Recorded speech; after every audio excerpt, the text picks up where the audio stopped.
Que l'envoûtement, c'est le fait de subjuguer le mental d'une personne, c'est-à-dire c'est le fait d'aveugler, d'illusionner, ou alors c'est le fait d'attirer quelqu'un vers quelque chose que lui-même n'a pas totalement accepté. Donc, lorsqu'on vous dit que vous êtes envoûté, ça veut dire que vous faites ce que vous n'avez pas voulu faire au départ, mais vous faites plutôt ce que quelqu'un veut que vous le fassiez d'une façon simple. Vous êtes hanté, vous êtes commandé, télécommandé par Tout à quelqu'un. Voilà. Et donc, on va évoquer ce matin du cas des possessions maléfiques. Comment s'opèrent-elles ces possessions-là? Vous savez, dans l'envoûtement, lorsqu'on parle du cas de possession, c'est un cas très très pragmatique et c'est un cas qui a même pignon sur rue à l'heure actuelle. Oui. Parce que dans les possessions, en fait, qu'est-ce qui se passe? On vient plutôt déposer soit dans votre maison, soit sur vous-même une entité qui va vous télécommander en fait. C'est un peu comme quoi, vous voyez, on vous envoie une entité, vous avez votre carte d'identité, du jour au lendemain elle se perd, vous partez dans une entreprise, du jour au lendemain on vous licencie. En fait, à ce moment-là, c'est un cas de possession. Pourquoi? Parce que c'est l'entité maintenant qui a le dessus sur votre corps, c'est l'entité qui a le dessus sur votre âme, c'est l'entité qui a le dessus sur votre esprit. Et dans ce cas de figure, c'est souvent très terrible. Pourquoi? Parce qu'en dehors de vous avoir possédé, également vous serez victime des couches de nuit, vous serez victime des poisons de nuit, parce que c'est un cas de figure qui va avec toutes ces choses-là. Parce que lorsqu'on dit possession, ce n'est pas seulement le fait que l'entité vous gouverne ou bien que l'entité vous commande, mais il y a aussi un fait que l'entité ne vous laisse plus le temps de décider par vous-même. En fait, vous êtes en quelque sorte téléguidé par l'entité qui vous a été envoyée dans le cas de la possession. C'est pourquoi vous allez voir ici, il y a des personnes que lorsqu'ils sont envoûtés, lorsqu'ils sont possédés, ils ne réagissent plus à leur escient. Ils commencent simplement à manifester l'entité qui est en eux. Mais après, vous dites, il ne sait pas ce qu'il a fait. Mais en réalité, ce n'est pas aussi faux parce qu'effectivement, il ne sait pas ce qui s'est passé. Mais comme il est commandé, comme il est possédé par une entité, voilà pourquoi il est en train de manifester ce genre de scénario. Mais vous qui êtes spiritualiste, traditionnaliste, dites-nous comment s'opère concrètement la possession. Quels sont les voies et moyens, nous qui n'avons pas les yeux que vous avez, nous qui n'avons pas la connaissance que vous avez. Concrètement, professeur, comment s'opère donc la possession? Oui, dans la possession, le moyen, c'est quoi? Par exemple, je prends un cas de figure. On veut, par exemple, posséder une femme au foyer parce qu'on ne veut pas qu'elle soit attentionnée à son mari. Qu'est-ce qu'on fait? On va, avec l'aide d'un miroir, parce que c'est le miroir qui est généralement utilisé par les grands mages, par les grands savants, ceux qui pratiquent la magie noire. Ils vont prendre le cas d'un miroir avec soit par exemple le bâton de commandement, soit par exemple avec un couteau à double tranchant ou un couteau très long. Il faut qu'ils aient votre nom pour certains, pour d'autres, il faut qu'ils aient simplement votre position géographique. C'est-à-dire qu'il n'est même pas obligé de savoir comment vous appelez, mais si c'est déjà où vous vivez, ça le suffit.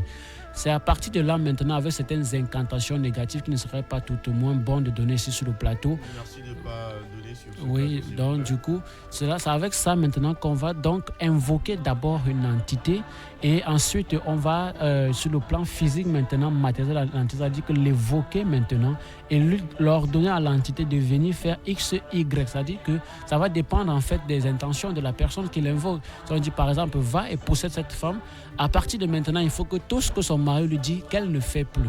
Ce cas de figure arrive généralement pour les hommes qui ne peuvent pas avoir par leurs propres moyens les femmes et qui passent donc par ces méthodes-là. Donc, ils viennent vous posséder avec un esprit pour que maintenant, c'est lui qui a contrôle sur vous, pour que lorsqu'il vous appelle maintenant, que vous puissiez venir pour lui voir, donc, c'est-à-dire que pour le voir, pour être attentionné à lui. Mais très souvent, ça ne donne pas parce qu'après quelques temps, la femme peut perdre ses sens, elle peut devenir folle, elle peut devenir psycho, elle peut avoir une névrose. Il y a en fait donc des conséquences, il y a des conséquences négatives, très très négatives de la possession, mais sauf que c'est la personne possédée qui en souffre, c'est pas celui qui possède. C'est la personne possédée qui en souffre. Et ce qui est mauvais dans ça, c'est que même sa famille aussi en découle des conséquences. Parce que vous savez, si vous êtes possédé et que vous vivez à des gens qui ne sont pas possédés, eux aussi ne seront peut-être pas possédés comme vous, mais les vibrations que vous émanez vont les empêcher de se mouvoir convenablement. En fait, c'est comme si on a crypté tout votre foyer avec un esprit maléfique. Voilà comment ça s'opère la possession. En fait, il y a plusieurs possédés, il y a d'autres possédés où on vous enferme dans l'œuf. Et du matin au soir, de midi à 14h, vous ne faites que ce qu'on vous a dit de faire là-bas. parce qu'il y a les entités que lorsqu'on vous enferme dans l'œuf, c'est eux qui sont là pour veiller à ce que l'œuf là ne se brise jamais.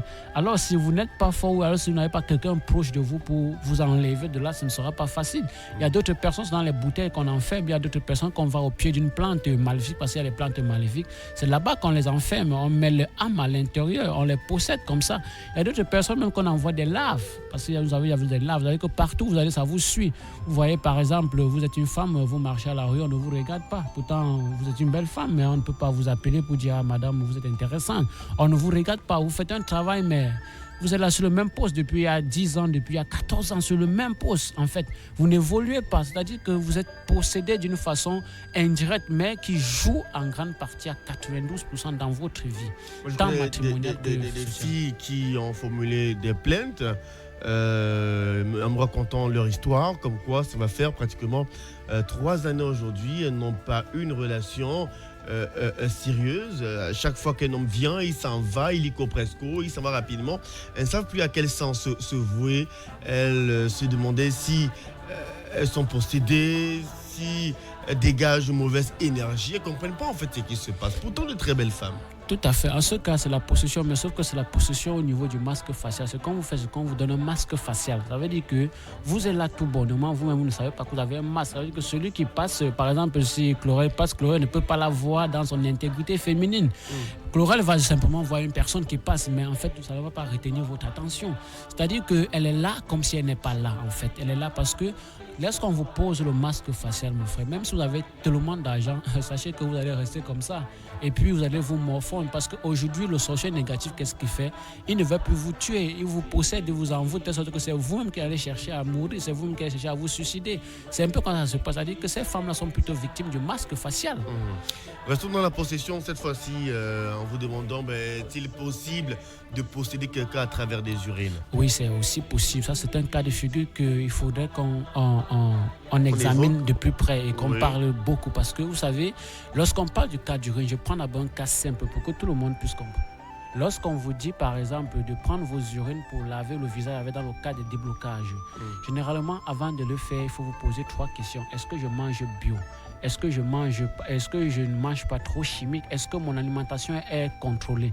Lorsque ces 3 questions ne sont pas répondues avec positivité, ne faites pas. Parce que lorsque vous faites cela avec l'urine, en fait, vous êtes en train de vous détruire sur le plan de l'aura. En fait, vous êtes en train de salir votre vibration. Parce que si vous n'avez pas une alimentation hygiénique contrôlée et que vous prenez l'urine pour faire un truc de purification, de déblocage avec, ça vous diminue plutôt. Parce qu'aujourd'hui, on va vous dire par exemple, prenez votre urine pour casser un blocage, mais en fait, on ne vous dit pas que est-ce que vous avez une alimentation hygiénique, est-ce que votre alimentation est contrôlée, qu'est-ce que vous mangez, qu'est-ce que vous ne mangez pas. Il faudrait comprendre, il faudrait savoir c'est quoi une alimentation hygiénique, professeur. De nos jours, est-il possible d'avoir une alimentation aussi hygiénique telle que vous l'évoquez? Oui, c'est possible, mais ça va de soi. Et puis, il faudrait que la personne la veuille véritablement. Lorsqu'on parle d'alimentation hygiénique, par exemple, vous voyez la tomate aujourd'hui qu'on cultive, se cultive à partir des engrais chimiques. Et nous savons que lorsqu'on achète de la tomate, avant de la consommer, il faut qu'on bouillisse un peu afin de retirer la peau. Parce que la peau qui renferme la tomate, c'est elle qui constitue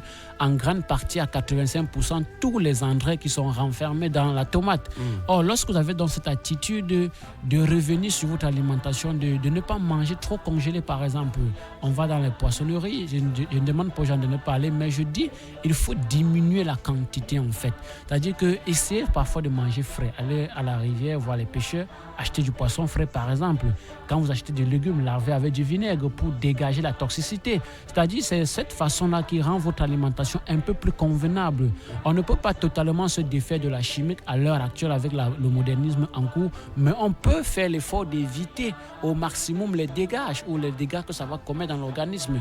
Alors en ce moment donc, votre urine peut vous être bénéfique, mais lorsque vous êtes quelqu'un que vous consommez tellement du cube, vous êtes quelqu'un qui consomme tellement des boissons sucrées ou des boissons gazeuses, vous ne pouvez pas bénéficier du pouvoir tomatologique de votre urine, sinon ça va plutôt vous diminuer. Voilà pourquoi je dis l'urine des gens les possède eux-mêmes, parce que lorsque vous le faites avec vos urines, en fait, l'urine c'est la partie substantielle d'un être vivant. Vous savez qu'avec votre urine, on peut vous gâter la vie, on peut dire tout ce qu'on veut sur vous.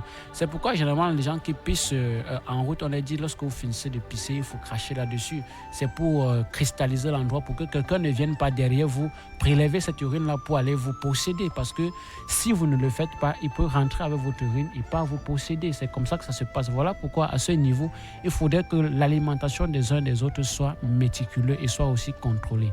Donc déjà, l'urine peut servir pour un déblocage. Mais il faudrait au préalable se poser 3 questions. Tout à fait. Lesquelles? Déjà, est-ce que j'ai une alimentation hygiénique, donc contrôlée? Est-ce que j'ai un mode de vie qui est positif, en fait? Parce que lorsque je dis positif, est-ce que lorsque je fais du tort à quelqu'un, comme vous avez tantôt dit à l'entame, est-ce que je lui demande des excuses? Est-ce que je ne suis pas, comment dit-on, est-ce que je suis orgueilleux? Si je suis orgueilleux, il faut que je cesse d'être orgueilleux. Sinon, parce que l'urine, ça vient de l'intérieur. Vous savez que ce qui vient de l'intérieur est plus puissant que ce qui est à l'extérieur. C'est pourquoi il faut faire l'effort d'être dans une vie harmonieuse, c'est-à-dire faire les efforts, en tout cas, pour être dans une vie de simplicité, en fait. Et la troisième question, c'est que si je le fais, comment je dois le faire? Parce qu'on ne peut pas le faire à tout moment. Et lorsqu'on veut me le faire, c'est à 4 h du matin, c'est à 5 h du matin, ou plus tard à 6 h. Voilà comment ça se passe avec le cas des urines. Voilà, les urines qui servent des déblocages, qui a donc des pouvoirs automatologiques, hein, vous l'aurez compris. Donc on est toujours dans l'envoûtement, professeur Daniel Mémé Phoenix, mais cette fois-ci c'est avec un cas des plus fréquents. Ça court les rues, on entend cela au quotidien. Ma maison est possédée, quand je dors la nuit, j'entends des cris. On vit dans une maison hantée. Oui, tout à fait. Ça, c'est un cas même qui est grave à l'heure actuelle. Vous savez, aujourd'hui, je vais d'abord vous donner des bases qui causent cela. Les bases qui causent cela, c'est quoi? Vous avez, par exemple, acheté un terrain.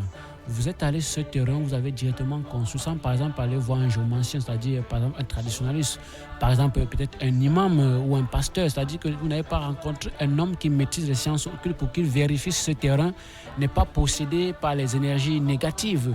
Vous allez construire sur le terrain, vous n'allez pas par exemple au village donner du vin, comme on dit à l'accoutumée, vous n'allez pas verser de l'huile au village, mais vous pensez que vous allez vivre cette maison avec la paix, c'est impossible parce que aujourd'hui les terrains pour la plupart sont hantés parce que déjà nous devons savoir que lorsqu'on achète un terrain, il est nécessaire qu'on fasse une vérification pour savoir si c'est un bon terrain, si cela est compatible avec nous, pour savoir si on n'a pas déjà fait des mauvaises pratiques sur ce terrain qui peuvent se répercuter dans notre vie lorsqu'on va habiter là-bas. C'est pourquoi la plupart des gens qui vivent dans des maisons et qui sont des maisons hantées, c'est plutôt la présence des entités, mais des entités qui vivent sous la terre, on va dire ça comme ça, des entités qu'on appelle généralement qui vivent dans l'élément terre en fait.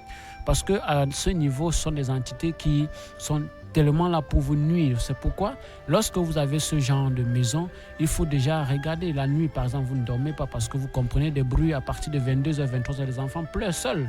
Vous ne savez pas pourquoi ils pleurent, mais ils pleurent la nuit parce que la maison est hantée. À un moment donné, dans la maison, vous voyez comment les fourmis, quoi que ce soit noir ou rouge, ont fait un certain alignement. Parfois, c'est sur tout le mur, vous voyez les fourmis, rien que la nuit. Mais la journée, vous ne voyez rien. C'est la présence des entités maléfiques, des larves, c'est la présence des démons, des mauvais esprits dans la maison qui fait en sorte que lorsque vous êtes dans cette situation-là, il faut que vous contactez au plus vite un traditionnaliste pour pouvoir remédier à cette situation parce que cela a des conséquences très négatives. Si vous êtes quelqu'un qui va au travail, vous n'allez pas avancer convenablement et vous savez que tout ce qui est lié à la terre a tendance à freiner tout le monde. Ça veut dire que si vous n'êtes pas dans des bonnes vibrations et que vous êtes plutôt dans une maison hantée, tout ce que vous allez faire ne va pas vous sourire. Vous allez peut-être croire qu'on vous a vendu alors qu'on ne vous a pas vendu. C'est simplement que là où vous habitez n'est pas compatible avec vous et ce n'est pas dans une correspondance magnétique. Il faut donc dégager cela. Conseil donc à l'endroit de toutes les personnes qui s'apprêtent à construire. Il faudra au préalable, après achat du terrain, faire appel à un occultiste ou un traditionnaliste, un imam, un homme de Dieu dans tous les cas, afin qu'il puisse procéder à une vérification de la terre en question pour savoir si elle est hantée ou pas. Au cas contraire, si vous bâtissez sur une terre pareille, vous ne connaîtrez que de malheur. C'est bel et bien cela, oui. Professeur Daniel Mémé Phoenix. Mais aujourd'hui, voyez-vous, quand on dit on vérifie si le terrain n'est pas litigieux, mais vous dites qu'il y a un litige plus grave que le litige des hommes. C'est un litige qui est invisible, qui est surnaturel. Tout à fait. Vous savez, ce qui est invisible prime à 99% sur l'homme. Et si on ne vérifie pas, il y a dans le plan occulte, dans le plan invisible, ce qui ne va pas. pas, on ne va pas véritablement avoir la paix. Parce que, comme j'ai dit tantôt, la paix commence à l'intérieur. Donc, à l'extérieur n'est que le rayonnement de ce que vous êtes à l'intérieur. Si vous n'avez pas donc pris la peine de faire une vérification occulte sur votre terrain, parce que c'est votre espace, donc c'est de droit que vous allez vérifier si c'est un endroit qui vous est compatible et qui n'a pas de soucis majeurs avec des esprits négatifs. Alors, à ce moment, vous pouvez construire. Bon, maintenant, si vous avez déjà ce problème-là, il faut simplement que vous vous rapprochez pour qu'on vous donne des solutions tangibles. Parce que ce niveau, ce n'est pas un truc qu'on va vous dire, par exemple, va réaliser telle chose. C'est plutôt un travail maintenant qu'on doit plutôt faire pour vous et aussi pour le terrain en question. Je voudrais en profiter pour ouvrir une fenêtre à ce débat ou à ce sujet, pour évoquer toujours des terres et même des maisons qu'on loue. Parfois, on loue une maison hantée, où il y a des esprits, où alors on a constaté qu'à notre entrée dans cette maison, les affaires ont freiné, on est mis à mal au travail, on est même licencié, la vie ne tourne plus. 100 à l'heure, comme on disait, comme on dit très souvent.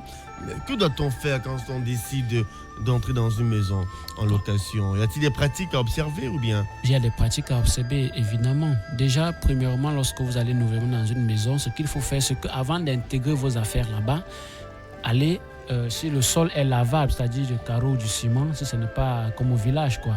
Vous allez là-bas, vous achetez du sel, vous le consacrez. Vous consacrez le sel, je donne une technique que tout le monde peut le faire sans problème. Quand vous avez acheté votre sel, si c'est un sac de sel, si c'est le sel de 1000 francs, quand vous allez dormir, vous vous réveillez le matin, tout bonnement à 5 heures, sans dire quoi que ce soit à n'importe qui, même sur le téléphone. Vous prenez votre sel, vous mettez devant, vous vous placez en direction du soleil levant. La direction du soleil levé, c'est quoi? C'est l'est. C'est la direction où, si vous voulez vous repérer facilement, regardez la direction où, quand les musulmans veulent prier, par exemple, la direction où ils se prosternent. C'est ça le soleil levant. Vous vous placez dans cette direction. Mais à cette heure, on n'est pas à l'extérieur, professeur. Oui, comment donc comment avoir la bonne position? C'est peut-être là le véritable souci. Bon, je veux dire qu'avant donc de faire, il faut un peu observer dans votre quartier. Forcément, il y a les musulmans. Donc, vous regardez simplement la direction où ils veulent prier. Vous repérez donc ça par rapport à votre maison. Donc, quand vous avez dans ce sel-là, le matin, donc à 5 heures, quand vous réveillez sans parler à qui que ce soit, vous prenez ce sel, vous mettez devant vous. Si vous êtes chrétien catholique, vous savez comment on dit au nom du Père, ça c'est l'ouverture du ciel. Si vous êtes musulman, vous récitez la sourate 1, la sourate Fatiha. Si vous êtes traditionnaliste, vous savez que si vous êtes kabbaliste, par exemple, vous allez faire Ator, Vegebora et tout ça. Vous allez donc prendre le ndong, le poivre de Guinée, le sourd, quoi, comme chez les Bamileke, on dit, ce qui pique la bouche, là, comme le piment. Là. Vous prenez quelques graines en nombre impair, vous mâchez sans avaler, vous mettez dans votre sel là devant vous, vous dites, sel, je te consacre, je te bénis, je te charge au nom de l'univers. Vous invoquez tous les noms de Dieu que vous connaissez, vous bénissez ce sel, vous bénissez, et vous finissez, vous fermez par l'ouverture. Si vous êtes catholique, quand vous finissez chrétien, je veux dire, vous finissez par le signe de croix. Si vous êtes musulman, vous finissez par la sourate Fatiha. Si vous êtes kabbaliste, vous finissez par la croix kabbalistique. Et lorsque vous le faites, ce sel est purement et clairement consacré. C'est béni et c'est d'ailleurs chargé. Là, ça vient de vous-même. Maintenant, alors, vous allez donc prendre ce sel, vous allez aller dans cette maison-là, vous allez donc, avec de l'eau, vous allez laver le sol pour pouvoir dégager déjà l'aspect des ondes négatives dans cette maison. Maintenant, pour continuer toujours dans la même lancée, ce que vous allez faire, c'est quoi? Vous allez chercher ce qu'on appelle ici le poivre pimenté. On appelle ça le poivre pimenté, ou alors on appelle ça la menthe poivrée. Vous prenez donc cette menthe poivrée là, soit sur du charbon, vous prenez la braise, en tout cas le charbon de bois, vous allez rougir ça convenablement et vous allez donc mettre cette menthe poivrée là-dessus, laisser ça fumiguer dans la pièce. Si la maison a 5 pièces, faites l'effort de fumiguer dans chaque pièce pour pouvoir dégager. Lorsque vous faites ces deux choses-là, vous pouvez rentrer dans votre maison-là. Et il faut savoir que même si la maison n'est pas hantée, il est nécessaire que chaque samedi, parce que samedi c'est le dernier jour de la semaine dans le plan occulte, de pouvoir laver votre sol avec du sel.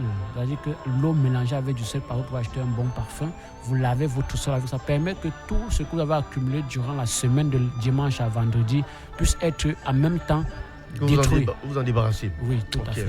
On va rester dans l'envoûtement, cette fois-ci pour évoquer du cas des clavicules, clavicules de Salomon. Ça sonne comme de l'impossible, comme du nouveau dans les oreilles de certains de nos audio téléspectateurs. La clavicule de Salomon, il s'agit de quoi, professeur? Lorsqu'on parle de clavicule de Salomon, beaucoup de religieux, beaucoup d'hommes spirituels savent de quoi il s'agit. Mais lorsque, pour le profane qui ne sait pas, la clavicule de Salomon sont tout simplement les moyens mystiques occultes par lesquels certains marges ou certains maîtres officient dans le plan occulte, soit un pour nuire aux autres, soit pour apporter de la lumière à certains. Parce que, vous savez, toute chose, elle est neutre. Ça dépend de l'intention de tout un chacun qu'elle émet par rapport à cette chose-là. Donc, dans les clavicules de Salomon, proprement dit, ici dans le cas des envoûtements, il y a beaucoup de maîtres spirituels là dehors qui les utilisent pour envoûter la masse. Voilà pourquoi on parle de clavicules de Salomon. C'est-à-dire que pour envoûter une personne, on n'a pas besoin de clavicules de Salomon. Mais si on veut envoûter un groupe de personnes, on a besoin de ça parce que ça permet en même temps d'avoir une forte vibration sur ces personnes-là, sans qu'ils ne s'en rendent compte. Il y a des clavicules, par exemple, avec Salomon, par exemple, il y a dans ces clavicules-là, si vous étudiez le côté de la géocie, vous allez par exemple faire appel à Belzébuth, vous allez par exemple faire appel à Astaroth ou à